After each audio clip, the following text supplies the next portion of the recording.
Τι κάνουμε σε περίπτωση ατυχήματος? Πρώτον και κυριότερον, βεβαιωνόμαστε για την υγεία όλων των επιβατών. Δεύτερον, αν υπάρχει τραυματισμός, καλούμε αμέσως το 166 και την αστυνομία. Τρίτον, φωτογραφίζουμε το χώρο ατυχήματος και τα εμπλεκόμενα οχήματα πριν μετακινηθούν και από διαφορετικές οπτικές γωνίες, ώστε να υπάρχει πλήρη εικόνα της ζημιάς των οχημάτων και του περιβάλλοντα χώρου. Τέταρτον, κρατάμε στοιχεία του εμπλεκόμενου οχήματος, όπως ονοματεπώνυμο του οδηγού, τηλέφωνο επικοινωνίας, αριθμό κυκλοφορίας, μάρκα οχήματος καθώς και ασφαλιστική εταιρεία. Κρατάμε επίσης στοιχεία τυχόν μαρτύρων, όπως ονοματεπώνυμο και τηλέφωνο επικοινωνίας.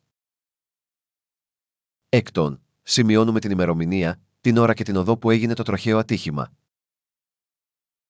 Και τέλος, επικοινωνούμε με τον ασφαλιστή μας για τα επόμενα βήματα και για οποιαδήποτε απορία έχουμε. Να θυμόμαστε πάντα να διατηρούμε την ψυχραιμία μας και σε περίπτωση τραυματισμού να καλέσουμε άμεσα το 166 και την αστυνομία.